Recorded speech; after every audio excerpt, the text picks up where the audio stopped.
Welcome to my YouTube channel. Today we are going to learn about the investigation of scattering from a crystal.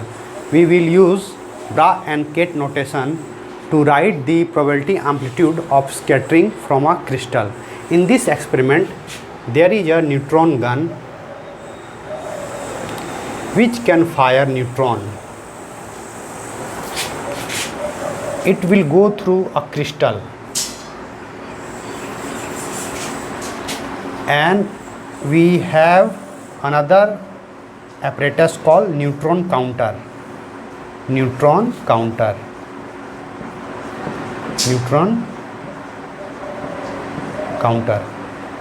which can count number of neutron which is scattered due to the crystal. This is angle theta, this is crystal, this is neutron gun.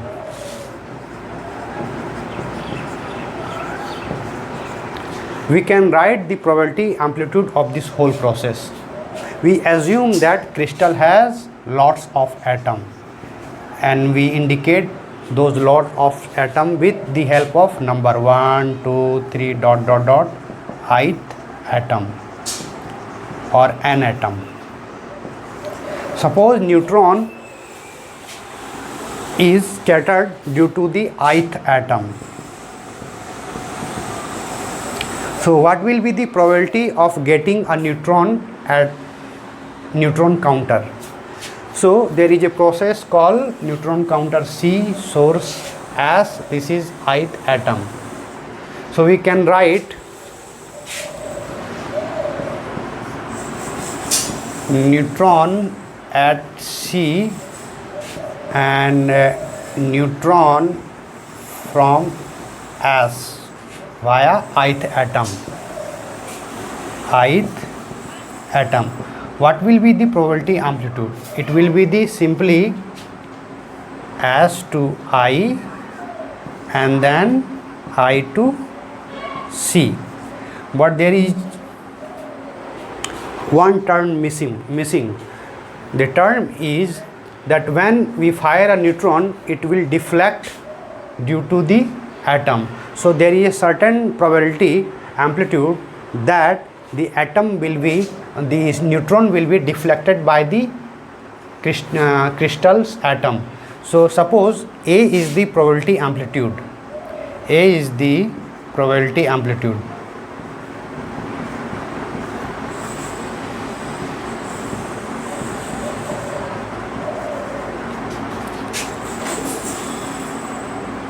To neutron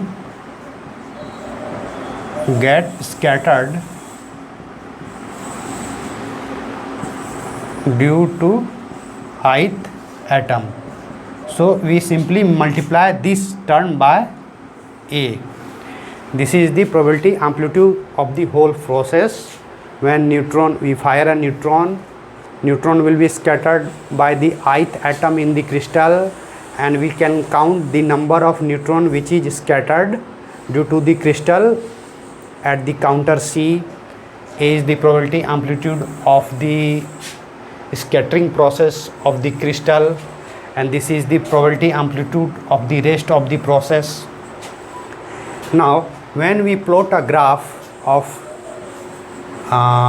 counting rate versus theta, then what kind of graph we will get? Suppose we vary this angle theta. So what will be the effect on the counting rate? We will get graph like this. This is theta, this is counting rate n. We will get graph like this.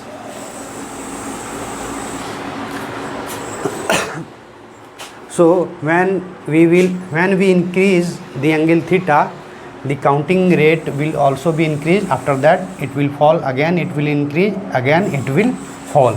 So this is the graph of counting rate. So this is the counting rate versus theta graph. But we know that neutron has some spin. It has 1/2 spin, 1/2 spin. So in that case, what will happen?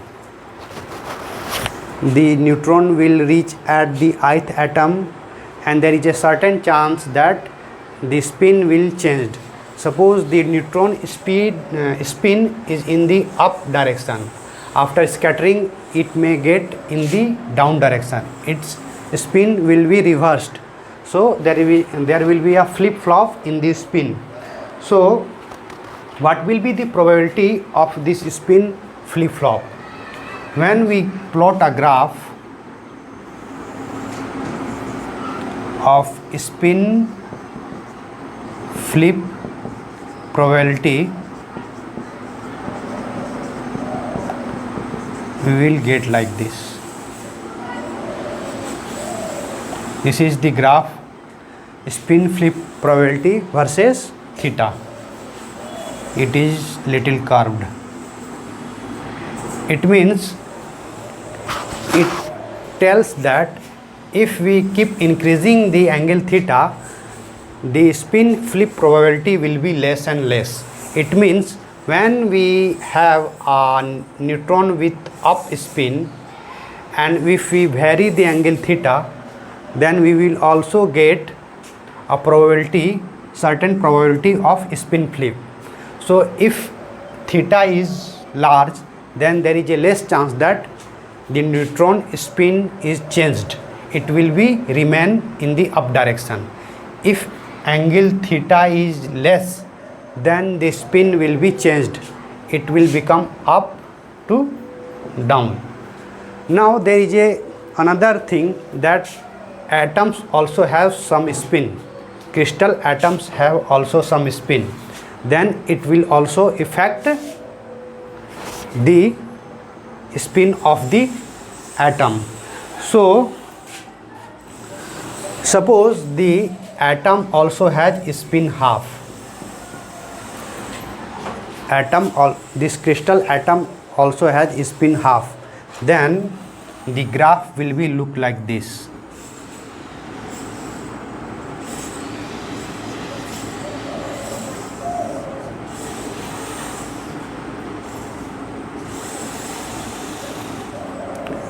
Theta and counting rate.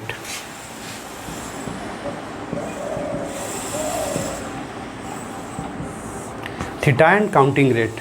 It means the graph will be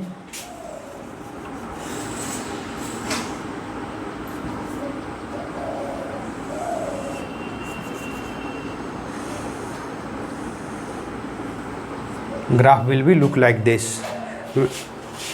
If this crystal atoms have some spin half, then the counting rate versus theta graph will be look like this.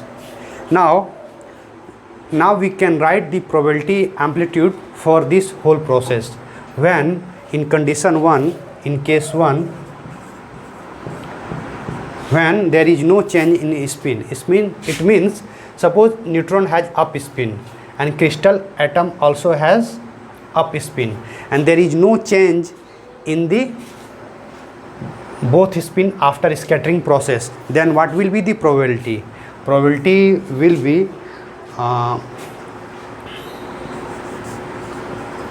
neutron at C and neutron from S equal to C I A I S. It will be the same in this condition when there was no spin evolved. So when there was no spin, the probability amplitude was this one, and if spin is same after the scattering process, the probability amplitude will be the same. It means in this case spin was up, crystal spin was up, and after scattering crystal spin was also up, and neutron spin was up, and in this case neutron spin was up. So this is the probability amplitude. Suppose in the case 2, the spin is reversed. The neutron spin is up and crystal spin is down. After scattering, neutron spin will become down and crystal spin will become up. It means neutron and crystal atoms spin has changed.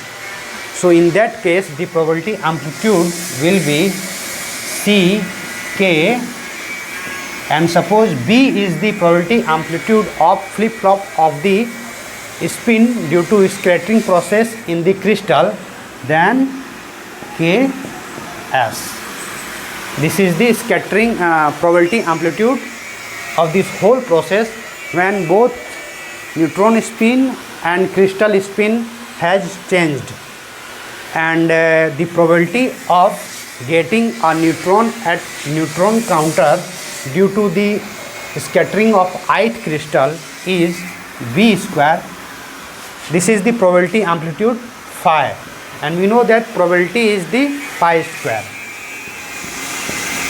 Probability is the phi square. So B square C K,